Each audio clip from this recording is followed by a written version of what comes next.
समझने की कोशिश करेंगे तो महादेव की दया से हम भी कुछ आपसे इस पर बात कर पाए। 108 का मतलब है कि इस संसार में कुछ भी बनता है, कोई भी है, हम हैं, आप हैं, बच्चे हैं, माँ है, बहन है, भाई हैं, पेड़ पौधे हैं, जीव जंतु हैं, कुछ भी बनता है, वो सभी इस संसार के काल के नियंत्रण में काम करता है। काल का मतलब समय, समय के नियंत्रण में है वो लोग भजन गाते ना, अपनी मर्जी कुछ नहीं चलती, शिव जो चाहे होता है, प्रीत लगा ले शिव गुरु से, उनका दिया यह चोला है, जग वाले क्या देंगे तुझको, देने वाला भोला है। यानी हम लोग उनके नियंत्रण में हैं, कुछ भी कर ले हम। आदमी घर बनाता है सुख भोगने के लिए और दुनिया से चलता बनता है। आदमी पैसे इकट्ठा करता है अपने जीवन में उसका भोग करने के लिए, लेकिन कैंसर, टीवी, लाइलाज ऐसी ऐसी बीमारियां हो गई हैं कि सारे रुपए भी खाली हो जाते हैं और आदमी भी मर जाता है। यानी हम अपने मर्जी से एक यहाँ रहते नहीं है, हमारे ऊपर किसी की मर्जी है, यानी हमारे ऊपर काल का नियंत्रण है। काल के नियंत्रण में हम रहते हैं। और होता क्या है कि वह आदमी, कोई भी आदमी, कोई भी जगह पर जो व्यक्ति है वो 3 से प्रभावित होता है, स्थान, काल और पात्र। स्थान माने जगह, काल मतलब समय, पात्र मतलब व्यक्ति, हम आप कोई भी। ये तीनों जो है इनके ऊपर कोई घटना जब घटेगी कोई पात्र पर, तो वो कैसे प्रभावित होगा? दिशाओं से प्रभावित होगा। मूल दिशाएं 4 है, पूरब, पश्चिम, उत्तर, दक्षिण। ऐसे में ये 10 दिशाएं बताई गई हैं। तो ये मूल 4 दिशाएं हैं और 4 दिशाओं में स्थान, काल और पात्र को के ऊपर कोई घटना घटित होना है।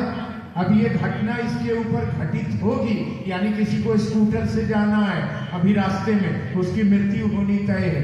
अगर उस स्कूटर पर वो पीछे बैठा है, आगे चलाने वाला जा रहा है, तो अगर धक्का आगे से भी लगा है, ऐसा प्रत्यक्षदर्शी है, मैंने देखा है, अगर धक्का आगे से भी लगा है तो आगे वाला नहीं मरेगा, पीछे वाला फेंका गया और मर गया, आगे वाला बच गया।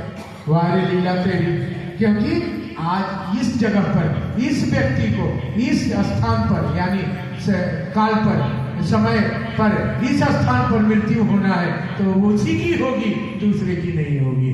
इसको बदल कौन सकता है? वही महादेव बदल सकते हैं, दूसरा कोई नहीं बदल सकता है। पुस्तकों ने लिखा है, भावी मेट सके त्रिपुरारी, यानी किस्मत में अगर मौत लिखी हुई है उसको बदल सकते हैं तो वह महादेव ही बदल सकते हैं, उनके सिवा कोई दूसरा बदलने वाला नहीं है। आपके घर में पंडित जी आते हैं और आपको कहते हैं कि आपको मृत्यु का जोग लग गया है, मार्केस लग गया है, राहु शनि सब ग्रह बकरी हो गए हैं, तो पंडित जी क्या करवाना होगा? तो वो कहते हैं महामृत्युंजय मंत्र का जप करवाना होगा, 1.25 लाख मंत्र जप करवाना होगा। लंबा चिट्ठा देते हैं, 10,000 20,000 जो भी उनका अपना काम है। वो नहीं कहते राम जी का भजन करना होगा, वो नहीं कहते भागवत का भजन करना होगा, वो नहीं कहते कि यहाँ जो है राधे राधे करवाना होगा तो तुम्हारा मृत्यु का जोग खत्म हो जाएगा, नहीं कहते। वो जानते हैं कि राधे राधे से मृत्यु का भय खत्म होने वाला नहीं है, राम खत्म करने वाले नहीं है, कृष्ण मिटाने वाले नहीं है। यह कौन मिटा सकता है? तो पुस्तकों ने लिखा, भावी मेट सके त्रिपुरारी। ये त्रिपुरारी को छोड़ के मृत्यु से के भय से कोई मुक्ति देने वाला नहीं है। तो कहा मूल 4 दिशाएं हैं।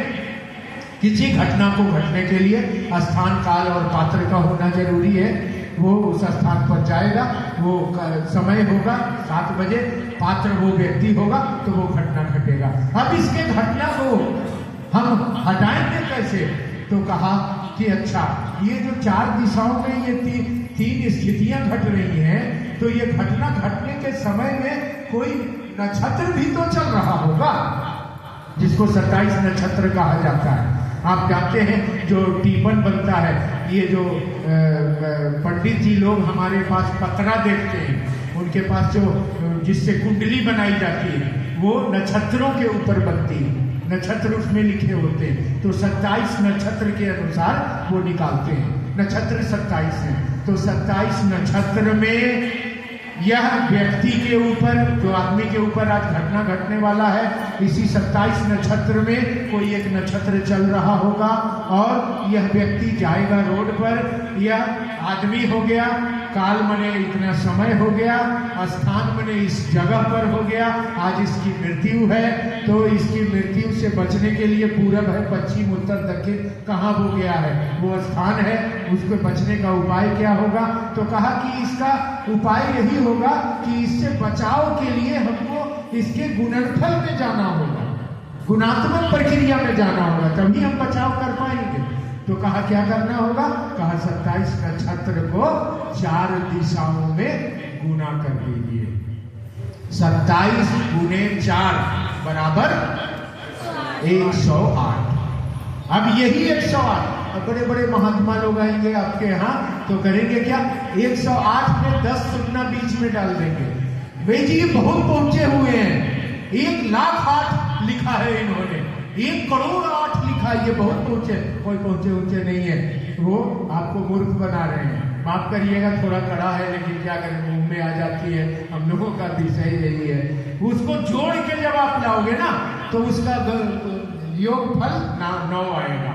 1,08,00,000, 1 करोड़ शून्य, अंत में 8 लिख दिया। अब जोड़िए, 1 जोड़ 0 जोड़ 8 बराबर 9 ही आएगा। वो 108 लिखिए या 1008 लिखिए या 1,08,00,000 लिखिए, उसका गुणनफल 9 ही आएगा। ये 9 क्या है? 9 है 5 तत्व है, 3 गुण है और 1 परमात्मा है। इसी से पूरी कायनात, पूरी सृष्टि है। मैंने कहा हिंदू, मुसलमान, सिख, ईसाई आपने बनाई है, उस परमात्मा ने नहीं बनाया है। वो कुछ नहीं बनाता, वो जगत बनाता, सृष्टि बनाता। उसने एक ही धर्म बनाया है, मानव धर्म। उसने एक ही जाति बनाई है, मानव जाति। हम भटक गए हैं यहाँ, इसीलिए हम नहीं समझ पा रहे हैं। तो वही 108 की गणना हुई, 27 गुने 4 108 हुआ। अब कहा इस 108 के माला से अगर यह व्यक्ति अपना प्रणाम महादेव के चरण में करता है तो इसके जीवन में आने वाले संकट, दुविधा, विपदा महादेव की दया से मिटते चले जाएंगे और इसका रास्ता, मार्ग प्रशस्त होगा और ये आगे बढ़ेगा। इसको कोई नहीं रोक सकता है। लेकिन ऐसे नहीं, नमः शिवाय नमः शिवाय नमः शिवाय नमः शिवाय, स्पीड वाली गाड़ी नहीं, बड़ी वाली वो जन शताब्दी एक्सप्रेस वाली गाड़ी नहीं, ऐसी गाड़ी नहीं खोल देना। मेरी माँ भी करती थी नमः शिवाय। वो जब करती रहती थी तो मेरा एक छोटा बेटा था उस समय, वो बड़ा शरारत करता था, पहला बेटा था। जब बैठी वो नमः शिवाय करने तो देख लेता था, बहुत शैतान था। दादी बैठ गई है, अब क्या करें, वो स्टील वाला बड़ा वाला बाल्टी उठा के लाई इस पर, टलते टलते टलते टलते लाके उनके पास खड़ा पटक दिया।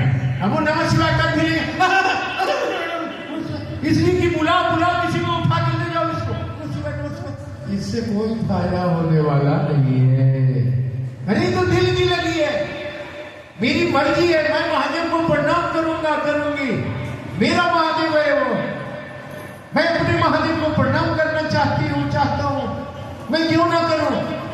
वो तो मेरी आत्मा वही है, वही परमात्मा है। और बड़ी करीने से नमः सांसों में आए। कहा जाता है कि सांसें उथली नहीं होनी चाहिए। ये आप करेंगी ना तो कभी कभी सांसें उथली हो जाएंगी। नमः शिवाय नहीं होनी चाहिए। जो साधारण सांसें आपकी चल रही है, जैसे अभी आप बैठे हैं ना, आराम से चल रही है ना, इसी साधारण चलती हुई सांसों पे नमः आनी चाहिए और शिवाय जानी चाहिए। और आप जा रहे हैं उसके साथ, कहाँ जा रहे हैं? महादेव के चरण में अपना प्रणाम निवेदित करने जा रहे हैं। इसमें आपको घंटों लग जाएगा, ये 10 मिनट 2 मिनट का खेला नहीं है। इसीलिए अगर 108 बार महादेव को प्रणाम किया जाए तो इस 108 से आपके जीवन के जितने भी तरह के कष्ट हैं, यहाँ तक कि मृत्यु का भी जोग अगर लगा हुआ है तो आपको महामृत्युंजय जप करवाने की जरूरत नहीं है। अगर आप महादेव को 108 प्रणाम करते हो, महादेव के चरण में आपका मन जाता है, तो महादेव की दया आपको मिलती है। और स्थान काल और पात्र में अगर आज रवि नाम के गुरु भाई को मृत्यु होना है रोड पर, तो वहां रवि को हटाकर और सोमेंद्र को भेज देंगे महादेव, रवि की मृत्यु नहीं होगी और सोमेंद्र पर तो घटना घटेगी ही नहीं, क्योंकि मृत्यु रवि की होनी थी, वो आया ही नहीं। इस तरह से वो फेर बदल करके मृत्यु के घटना से भी अपने शिष्यों को बचाते हैं। यही गणना है 108 की। अगला जिज्ञासा